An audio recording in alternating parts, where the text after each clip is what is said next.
Okay. Okay, well, let's, it's a pleasure for me to introduce our dinner keynote.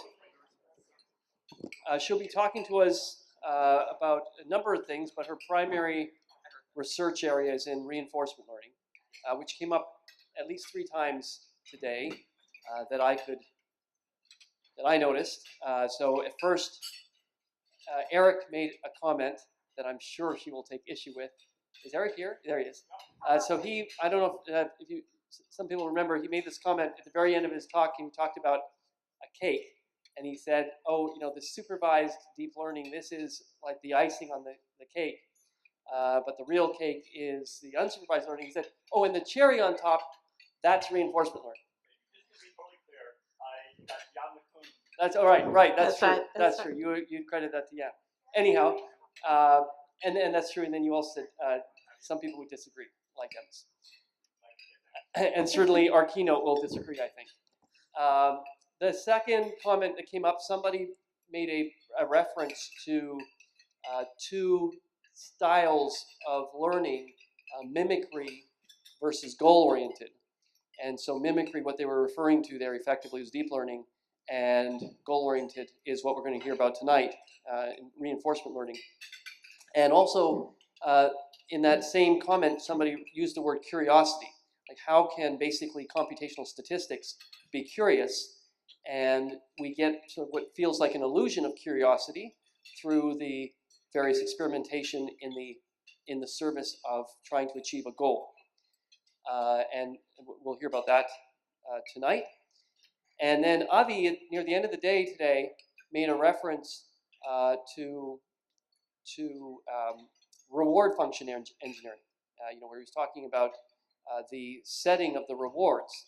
And I think his point was, in fact, I wasn't actually sure what his point was. At first he said, we're not good at it. And then he said, but we should be good at it as economists. So I'm not sure where he ultimately landed on whether economists have something to contribute to the designing of rewards in reinforcement learning. But maybe we'll have more of a view on that after tonight.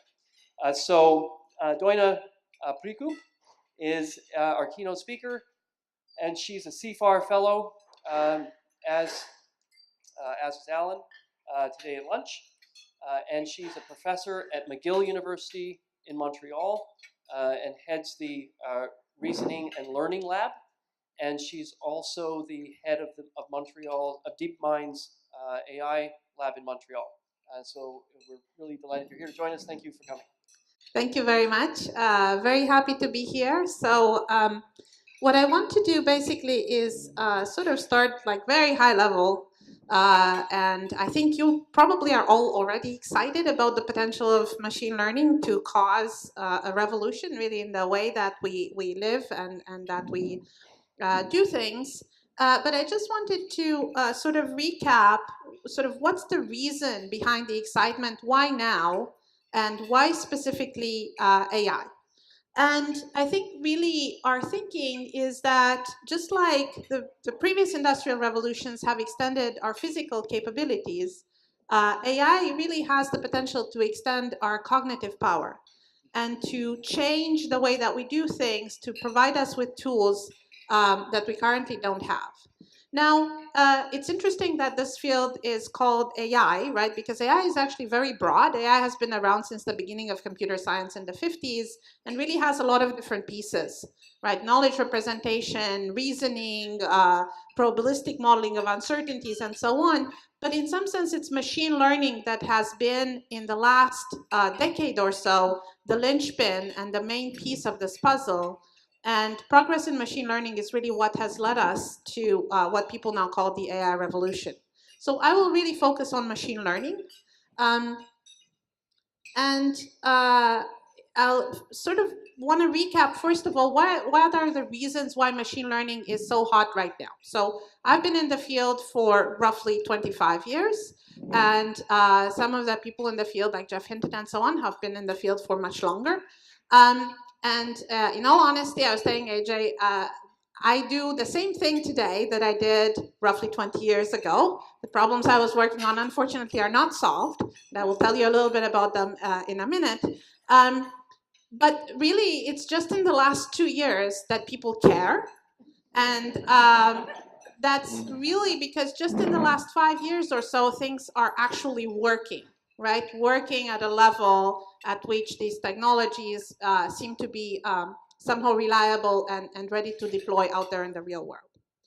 And really, there's in some sense a perfect storm of, first of all, data being available, right? There's tremendous amounts of data being created and being made available through all of our social networking platforms, through all the web platforms, and not only.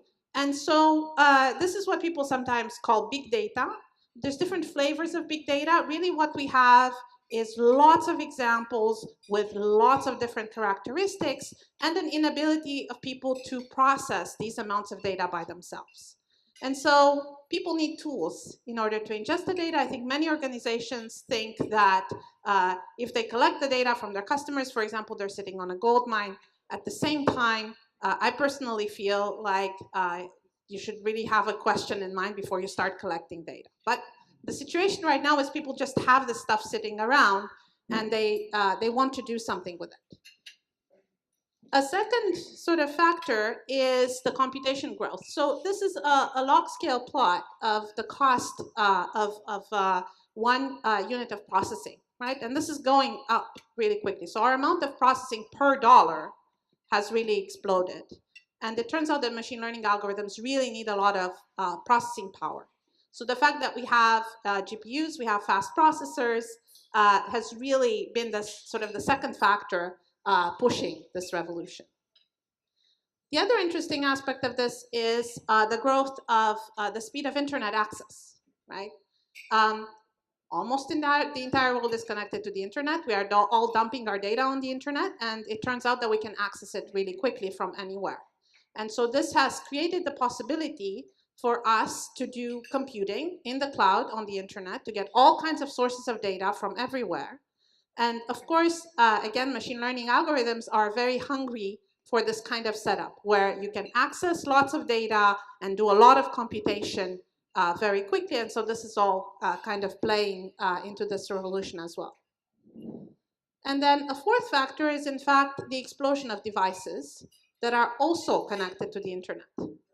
So this is the Internet of Things aspect, right? If you're in a hospital, all of the imaging, all of the recordings from the different devices are kept in an archive. They can be made available. There are some barriers due to privacy and so on, but ultimately this data exists on a factory floor. The devices have sensors on them. These sensors are recording all the time. And so this is data that is actually coming, not in structured form, but in very unstructured form from physical interactions. And it's there, and again, there is a sense that there's a lot of potential for processing this. And from the point of view of the engineering community and the science, basic science research community, I think a lot of people feel like machine learning could give them the tools to analyze the data in ways that are not possible just through analytic means or through classical statistics, in fact. So these are sort of the causes that have led to this machine learning revolution. Now, let's think a little bit about what machine learning actually does. And I think I wasn't here today, unfortunately, but as far as I understand, this is going to be very high level for some people who really understand machine learning and use it in their day-to-day lives. But I want to recap this anyway. So the sort of the classical thing that people have in mind when they say machine learning is really supervised learning. Supervised learning, an example is this picture over here. We're trying to teach a system how to recognize faces. So somebody's going to hand us a set of data where some person has gone ahead and put little rectangles around the faces. And so now we can take these pictures represented as a set of pixels.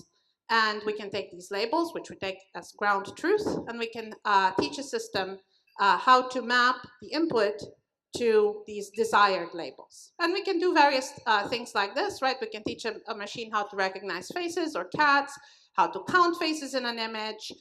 We can even teach a machine in certain cases how to take an image and describe what the scene is, right? There's a family who is happy in the scene and so on. So this is a topic that is very well understood, very well grounded in statistics. it requires a person to go in and provide labels. And the system is always going to be sort of bound by the amount of data, label data that it has, and by the quality of the label data. So the annotator has to be reasonably good at what they're doing. Now, in some cases, people are experts, right? If we work in a hospital setting, for example, we can go to a specialist, and the specialist will tell us what are the cases of arrhythmia in a particular cardiac time series. But in many cases, we work with undergrad students in the lab, or we do things through automated means. We put data sets on Mechanical Turk, and people come in and annotate. So there's a varying quality of the data.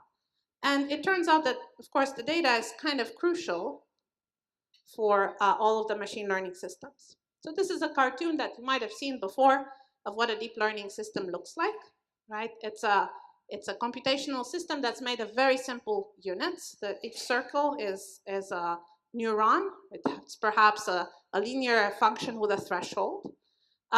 So each of these computational units itself is very simple, but each of the connections between them has parameter. And these parameters are trained in order to achieve the task that we have. So in supervised learning, for example, if we want to train the system to recognize faces, we're going to provide at the input images. We're going to provide here at the output the true labels. Is there a face in the image, yes or no? And then we're going to train the system using lots and lots of data, labeled data, to recognize images, to recognize faces, and so on.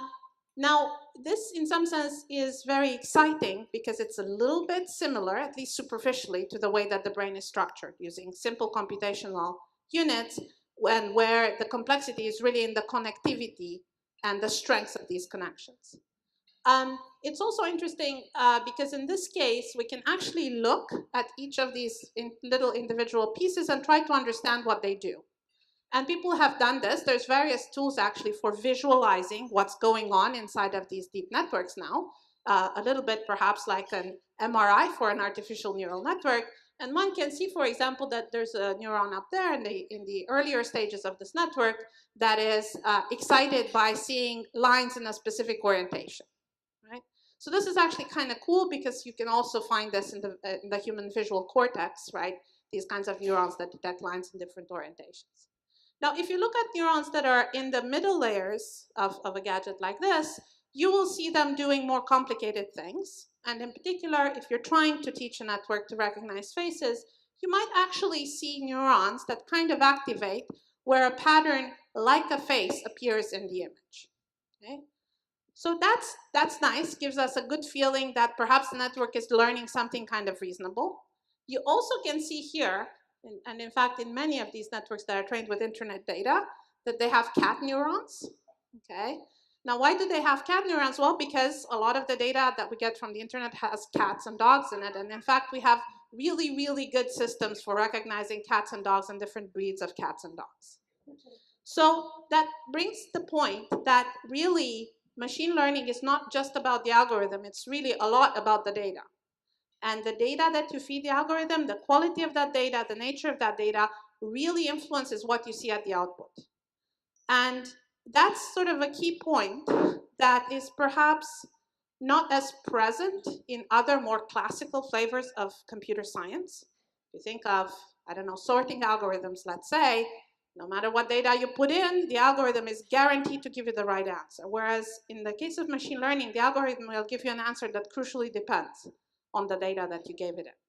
And so this is where it becomes very important for people who design machine learning algorithms and deploy them in practice to work in a very tight loop with the people that generate the data to understand what the data looks like, what are the flaws there, and what we can and can't do. Now, at the opposite spectrum of supervised learning is unsupervised learning, okay? Unsupervised learning means, in its sort of more general form, we take a mass of data, you give it to the algorithm and say, go find some interesting patterns here, okay? So this is an example. This is data taken from an accelerometer in my phone, okay? Two different trajectories of me carrying the phone. And now I can ask you what's interesting about this data. Kind of hard to tell, right? Maybe it's interesting that one trajectory has some spikes on it and the other one doesn't. Maybe it's interesting that the trajectories are both periodic, right? Without me telling you anything more about what it is that's interesting, it's kind of hard to formalize this, okay? It turns out in this case, actually, that these are trajectories where in one case, it's a bicycle activity, and in the other case, it's running. So in the running case, you see the spikes.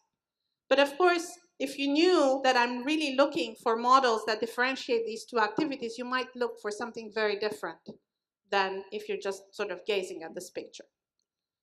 So unsupervised learning is hard, basically because it's hard to define what it is that we're looking for. It's very unconstrained. And so the way that we define things in sort of informal terms is we want models that maximize the likelihood of the observed data. It's really not clear that that's the optimal thing to do, right? There's perhaps other things that we should be looking for in there.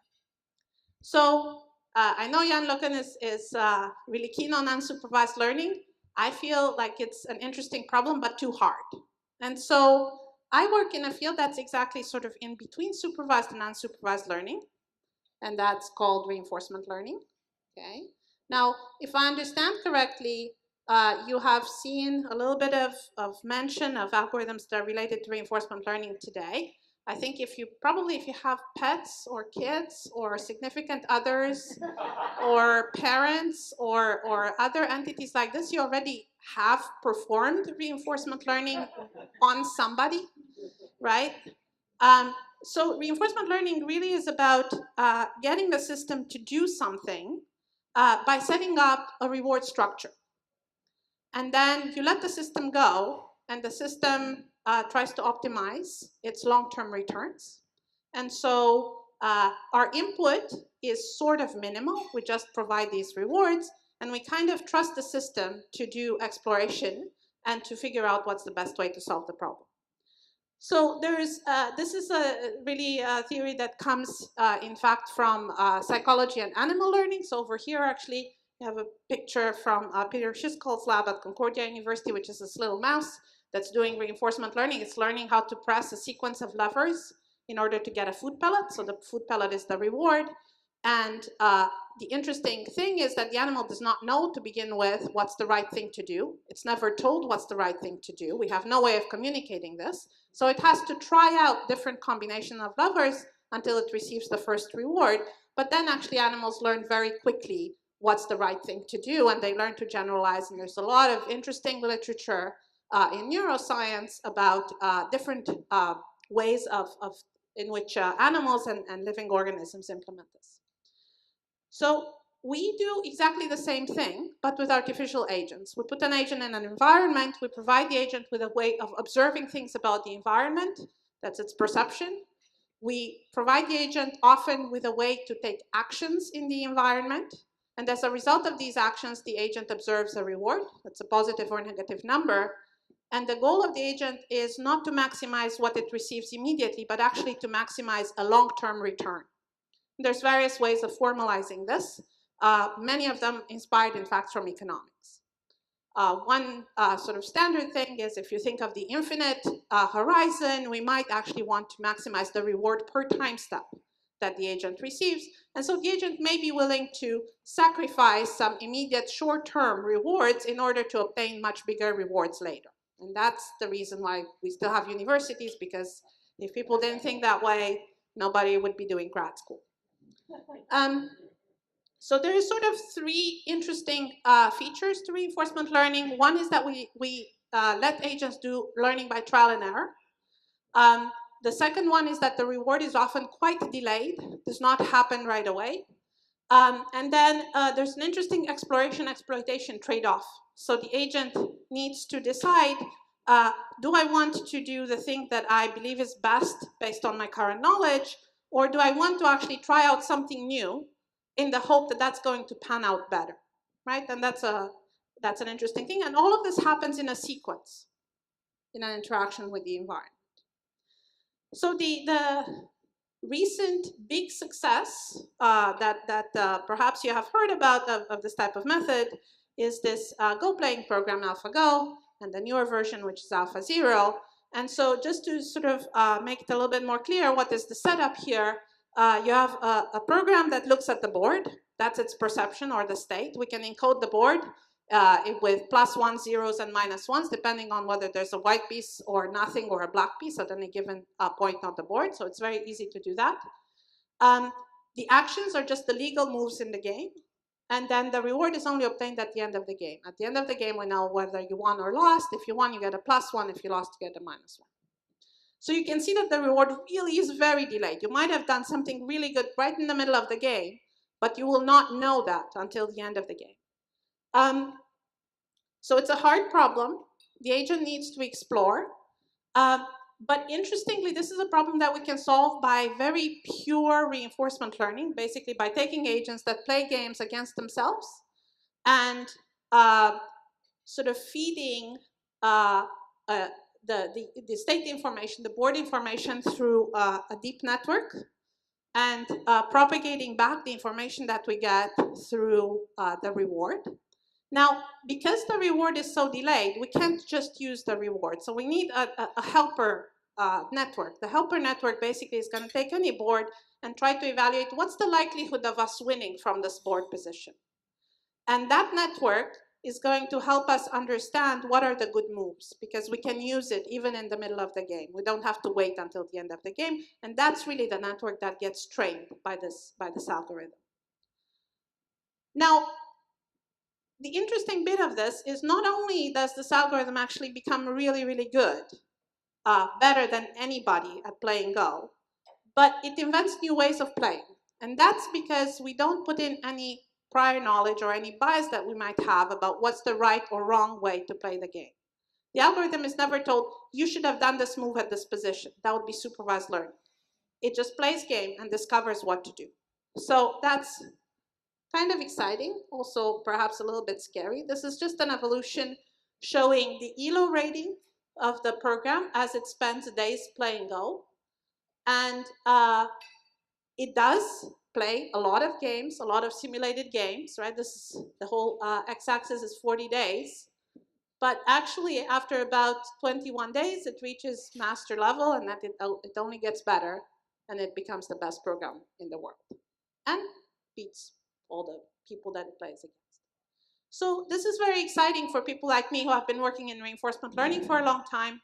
It's sort of a proof of concept that these methods work in a very big task that people consider a hallmark of intelligence. But this is a game. Okay, so some people will get excited, some people won't be as excited. And so I wanted to show you some other applications of this kind of methodology that are not games. Okay, I'm not really going to explain this slide in detail. This is basically to tell you that there are some really interesting connections that have been made between the reinforcement learning models, computational models that we use, specifically a model called temporal difference learning, which comes from Richard Sadden and Andy Barto, and the activity of dopamine neurons in the brain. And so essentially the model correctly predicts how we can do conditioning and also extinction in the brain. And it's interesting because really out of all the computational models, this is perhaps the one that neuroscientists believe in the most, and the one that they've tried perhaps to destroy the most, because once you have a model, you have to kind of beat it and understand better what's going on. One application that we've done at McGill, which is more of a, let's call it traditional sort of consumer application, is to look at reinforcement learning for modeling sequentially the behavior of people with an online system. So this is basically a fancier version of ad placement, right? In many of the companies, ad placement is done using bandits. So in a bandit, you're in a particular situation, you have a set of actions, maybe a set of ads to place. You try to evaluate which one is perhaps the best one that gives you the best click-through rate. Here we actually were working with a company that had sequential data about their consumers, and they wanted to optimize for a specific consumer how they would place the ads, rather than having what we call a stateless system, right? The system in which everybody's kind of aggregated together. And we can do this with reinforcement learning, works reasonably well. Another thing that we can do, which is perhaps less typical of reinforcement learning is data imputation, right? So this is data that's been corrupted by noise. Can you tell what's in the image?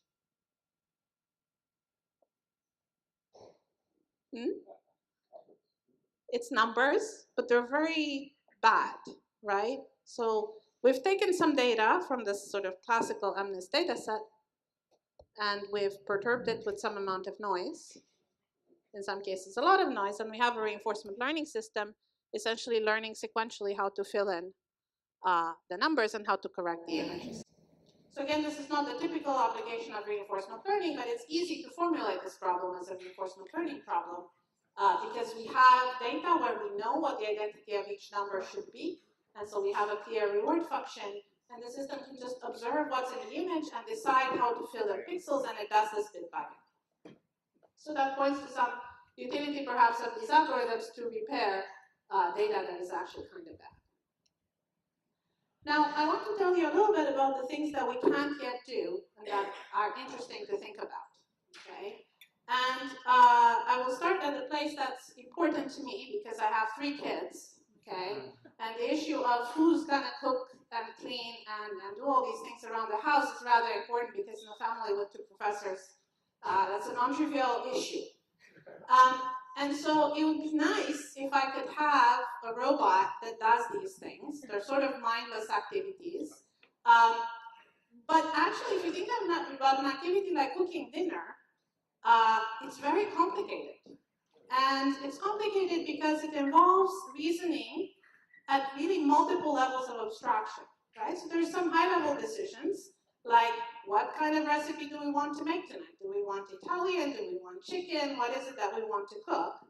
And then there's some like medium-level decisions that need to be taken, like, do I want a big pot or a small pot? And which spoon am I going to use to stir with? And then there's some very low-level things, like you have to actually stir, and that involves a lot of muscle contractions in your arm. And that's something that, of course, you've learned how to do a long time ago, so you don't even think about it. But your brain actually has to make it possible that all these movements happen. And all of these things are happening sort of at the same time, right? Not only that, but in fact, my mom might call at the same time, so then you have to make dinner and talk to mom at the same time. And make sure that everybody who needs to pack their bags for next day also has packed their bags. So there's concurrent activities happening at multiple time scales. This is actually very hard for systems to do. We have ways of formalizing, if we're given the time scales ahead of time, if we're given what's the right time scale for different decisions, we have ways of formalizing how we're going to take those decisions. But discovering what's the right time scale at which to think about the problem, learning this from data, is actually very hard. It's a problem that we're still grappling with, that I've been, in fact, interested in for a very long time. There's further complexities, right? There's objects in the world. Right now, in all of the examples of reinforcement learning that I've given you, they're interesting tasks, perhaps they're complex, but also they're simple in that, for example, in Go, it's a perfect information game. There's nothing hidden. The rules of the game are set from the beginning. They don't change over time. They're fairly simple to describe to somebody. Yes, the game is complicated to play, but it's governed by a simple set of rules. Whereas the world is governed by complicated physical laws that involve interactions between objects of many different types, right? There's different sizes of balls. They might fall on the floor. Something might break, right? Something might slip. Things might burn. There's all this complication that we don't have a good way of expressing in a system. And of course, we don't really want to express that much knowledge ourselves. That was a trap that AI people have fallen into over and over again. It doesn't work for us to do that specification ourselves. We need systems that can ground this knowledge in data that they observe, in their own images, in their own interactions with the physical world. So that's a big open problem. How do we get objects out of this experience so that the reinforcement learning system can use them? Learning about cause and effect is a huge deal. And in some sense, reinforcement learning is interestingly positioned to deal with this because unlike the rest of machine learning, we actually think about actions.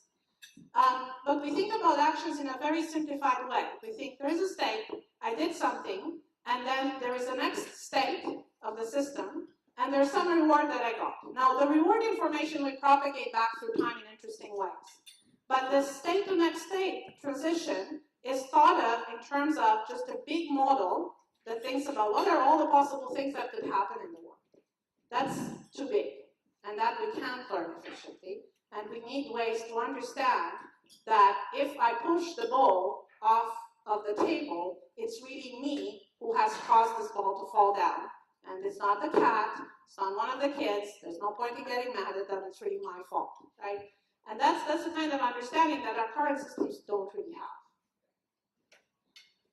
There's some other interesting frontiers that are not so much related to reinforcement learning, but which I still kind of find interesting. One of them is this sort of, I'm going to call it learning to imagine, because it's a fun buzzword, although really people call it generation of data, right? So these are pictures of celebrities, except they're not celebrities, right? They're completely fake. This is a system that gets trained on pictures of celebrities and then generates fake people that look like celebrities. And so sometimes these things in the popular press are called deep fakes, right? Because they're generated with deep learning, but also because it's actually hard for people to tell them apart. You can have systems to generate images, data, for voice, all kinds of things. In some sense, this is very exciting, right? You can have a system that is creative, that generates something new. I have friends like David Usher who's very excited for sort of generating music and art installations using AI as a tool for doing this. This is also, of course, highly disturbing because what are you going to believe now, right? If you see a picture of somebody doing something inappropriate, is it really them or is it not them? So it's an interesting frontier, both from the research point of view, because we want these models, in fact, in some sense, to get better, but also from an ethical point of view, because we want these models to not sort of affect us in bad ways. The other interesting aspect of this is how to efficiently put AI systems with a human in the loop. And this is something that is really important because AI is going to have to live with us. We need to provide feedback. Typically in a reinforcement learning system, we provide feedback by giving rewards, but it's hard to figure out how to specify rewards. So there's this huge open question of where do these rewards come from? And if we want a certain goal to be achieved, how do we actually tell that to the system? In Go, it's easy. There's a win or loss. But most realistic situations are much more nuanced, right? I don't necessarily always want my car to go at the fastest speed, right? There's all kinds of caveats, and so communicating that through a reward function perhaps is going to be difficult, and we need to sort of think this through. Similarly, understanding what the system does, issues of interpretability. How do I trust that the system is doing something good? How do I even understand what it's basing its decision on? I think, at least at the moment, are very important. Perhaps later on, when we learn to trust AI systems just like we trust people most of the time, this is going to not be so important anymore, but at the moment, this is a crucial issue for sort of widespread adoption. And perhaps validation of some sort in a real context and some form of certification of these systems is going to be necessary. So I'm going to wrap here. I think we have really a unique opportunity to develop something that's new and exciting and can help us improve lives in many different ways. I find it very exciting to think about medical applications of AI, for example, which are many, right, ranging from precision medicine all the way to just allowing people who don't have access to a doctor because they're in a remote community to kind of do that. AI can help us think about sustainability problems because it can crunch a lot of data, so that's really cool. But I still feel that we have a ways to go towards real intelligence, right? So again, the kinds of things that systems do now are exciting but very low level. There is not much understanding in these systems. It's mainly mapping bits to actions to some rewards that are fairly simple. Understanding the world in a causal fashion, in a higher level of abstraction, is something that we really need to work towards as a research community in AI. And I think where I hope this community will come in is actually to imagine what can we do with these kinds of tools that we're actually not doing now. And I think a lot of the time, I do a lot of talks to different kinds of communities, and a lot of the time people think, oh, AI is going to come in and displace something that I currently do. And I keep thinking, you should be imagining what, if you had this tool, what could you do that you don't do today, right? That's in some sense the holy grail. It's not just that we're going to replace things that we do now. We need to figure out what's the next step, but I'm an optimist, so I hope this is going to be good. So I'll stop here, and I'll be happy to take some questions. Thank you.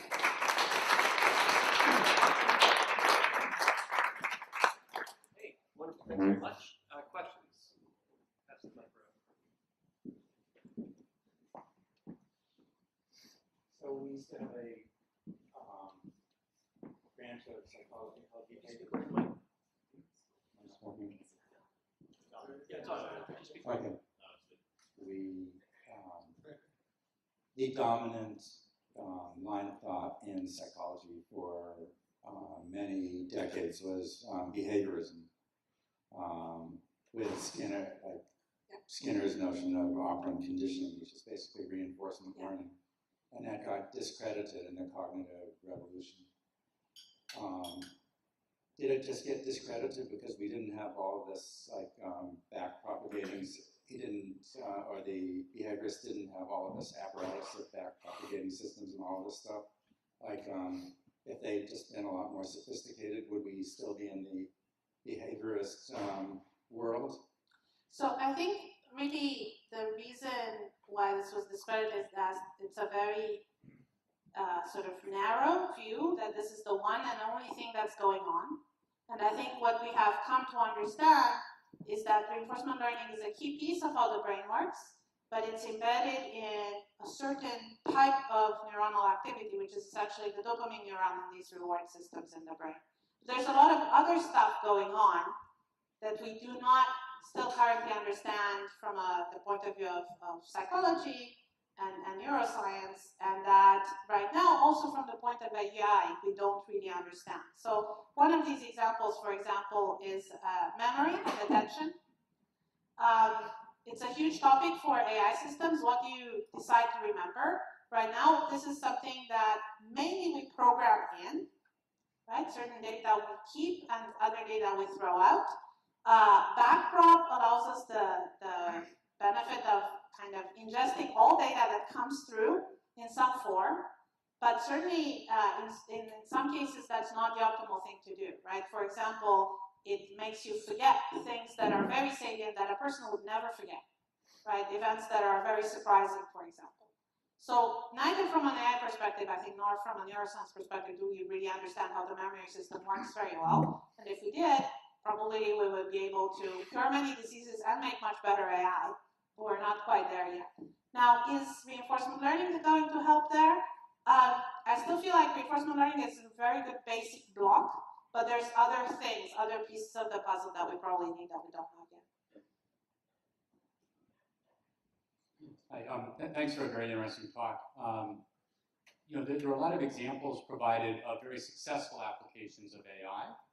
And I feel like in the past year, I've come across more and more articles, papers, where people are arguing, and in particular, this would be like Oren Etzioni, Gary Marcus, folks like that. So folks that sort of know, that have much better technical knowledge than I do around this machine learning stuff, that are arguing that we're really hitting limits in terms of what machine learning can do, that we're at risk of overhyping what machine learning can do, and I'd just be curious to get your thoughts on that. So I think overhyping is always a danger with AI, right? This is one reason why AI sort of happens in cycles. Interestingly, I feel this does not come as much from the research community as it comes from the commercial side, where people to have a startup feel the need to explain that their technology is better than anybody else's technology, and therefore may be incentivized to not exactly describe how things work. And so if the public is not very well educated, they may not understand what are the limitations.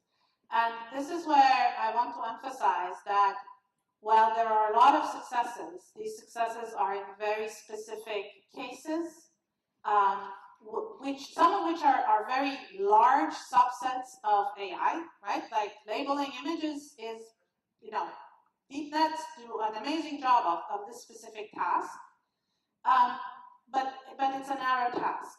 We don't have general AI yet. There's many of us who are trying to build systems that have these kinds of capabilities, but there's all these limitations around really understanding the world that I think we need to overcome.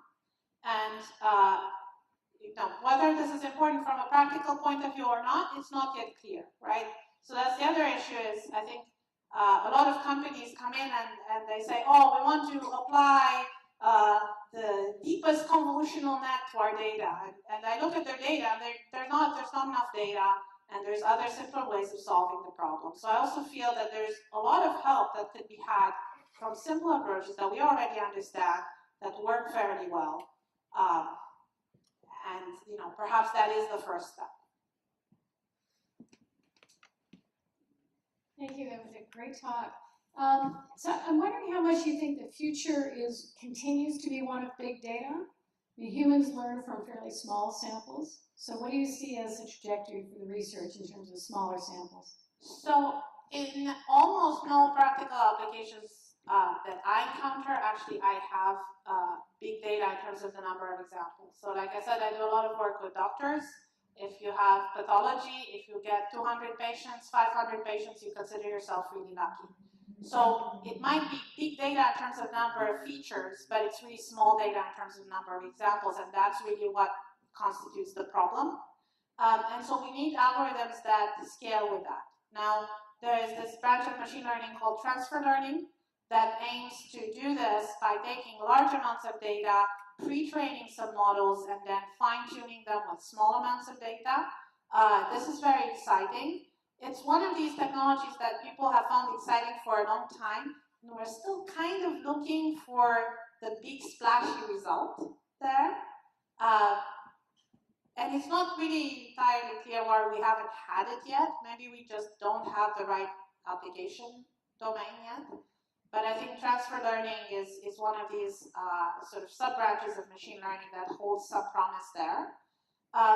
And then there's this whole issue of, like, if we really had models that understand, rather than simply processing low-level features into more abstract features, perhaps that would also help us do things with small amounts of data. So in terms of, for example, learning physical interactions with the world, there's a sub-community of machine learning that likes to think about that problem. And of course, for us, it seems once we understand, for example, object permanence, there's a whole bunch of tasks that we can solve just based on that knowledge. But automated systems don't have that. And so perhaps strides there will help us as well. Thank you for the talk. This is a wild thought. So you mentioned that it's difficult for the machine to learn the cause and effect. And my sense is that our understanding of cause and effect is closely associated with our perception of time. So I was wondering if there is a conceptual model, cognitive model of humans' perception of time and how that could be like programmed into the machine so that the machine feels like it's like a three-dimensional object, but even in a linear time. So we do program the machines with a notion of time. Basically, so in reinforcement learning, the main assumption is there's a discrete time tick, right? Every millisecond, you look at the world, you take that in, you do your stuff, and then the world ticks again, and you see the state again. And we can do this at a very fine-grained time scale. That fine-grained time scale is not very helpful. So a lot of my research, in fact, has had to do with understanding how we can build in multiple time scales at which these systems can reason, and what are the principles that make sure that if we have a model that is at the higher time scale, it has a corresponding way of translating further down into lower level models. So we do that, but in terms of sort of cause and effect, I think part of what we don't understand yet is how to partition sort of what is the effect of this specific action versus stuff that would have happened anyway. So time passes, the ball is now on the floor. There's also other things that happen. Leaves fall from the tree, and it got to nighttime and so on. Which of these things are affected by the fact that I moved my hand? And that's something that right now the systems don't learn efficiently from data, partly because they will have this sort of flat model that says, oh, there's all these bits of information coming in, and I'm going to predict all of the stuff that's coming out, but it's hard then to isolate what's really the effect of this action. And I have this feeling that, in fact, this is really where we have to talk more, perhaps with economists, perhaps with statisticians who study causal models, so that we can bring in some of the knowledge that they already have. Machine learning people don't like to code in very much prior knowledge, right? So we never want to say, oh, there's a heuristic, like if your hand was in proximity to the ball, probably you are the person who pushed it down, right? That would be too much to code in. We'd like the system to discover that automatically if at all possible. So thank you, very, very interesting talk. I have many questions, but I'll ask one of them. So I think the way I think is that all of these AI, machine learning, neural nets are broad platform, and I think that's how you're describing them too. But then I get worried that we are developing them in the wrong way.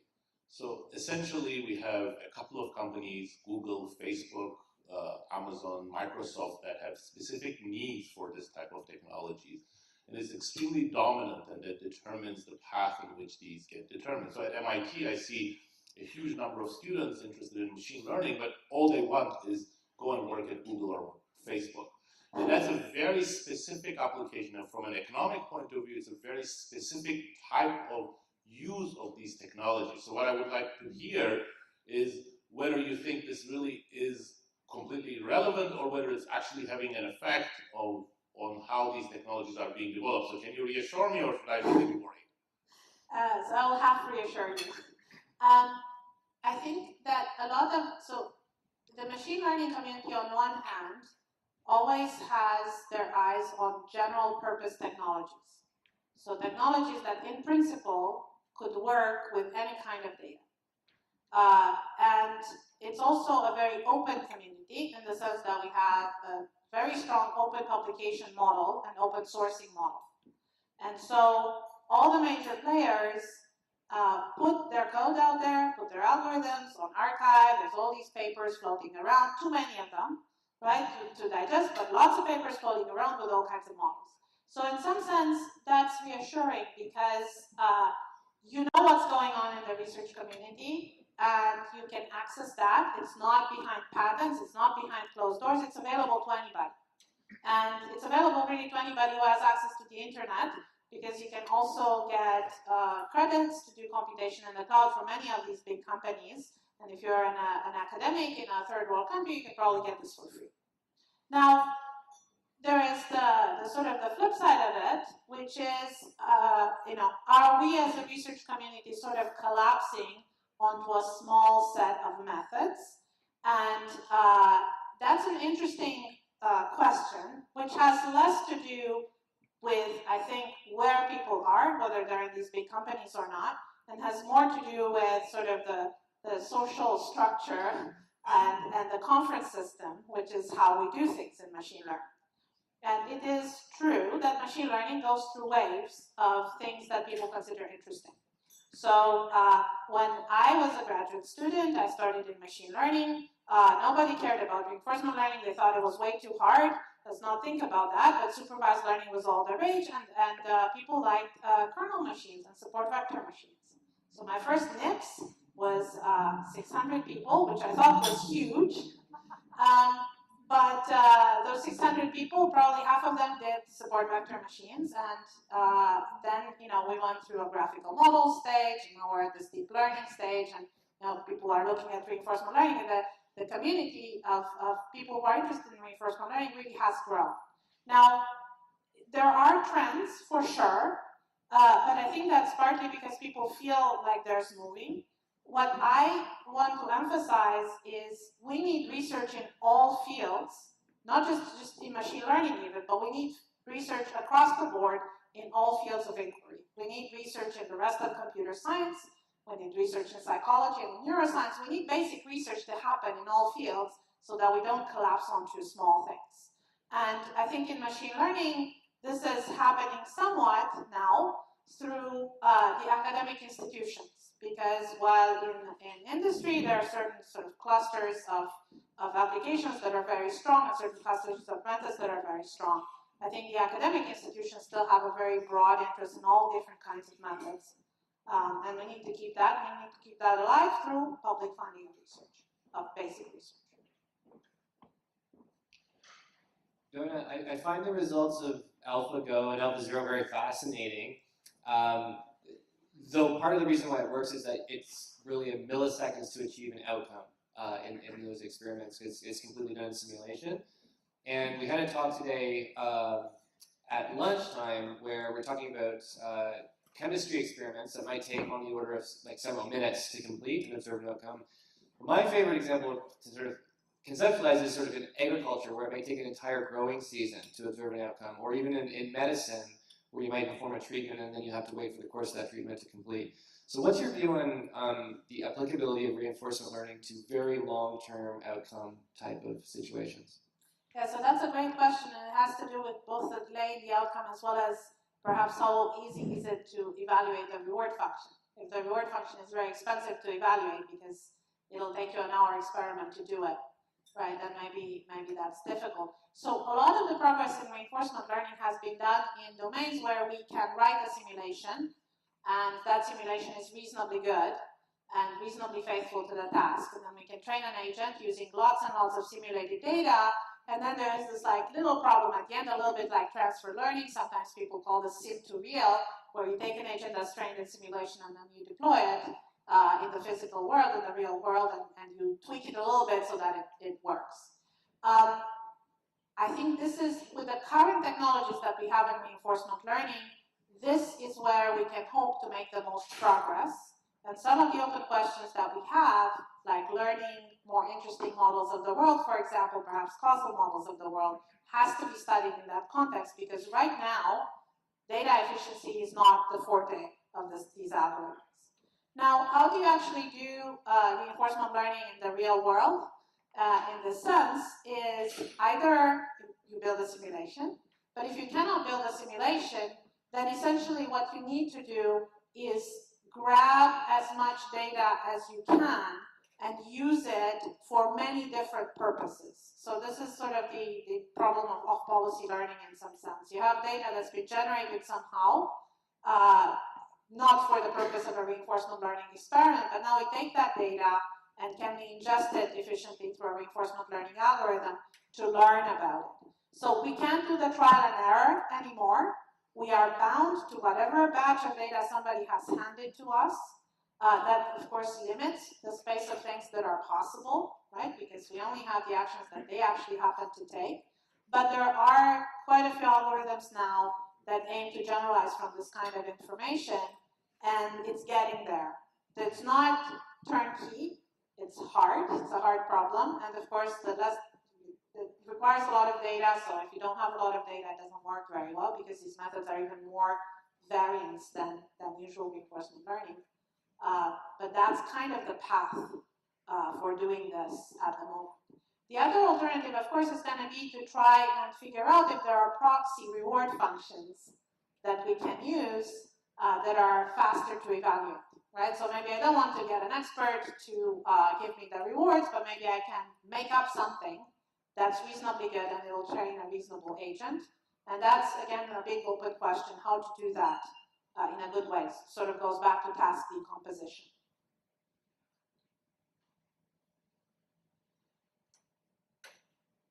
Okay, I think everyone's had their question. So thank you very much. Thank you.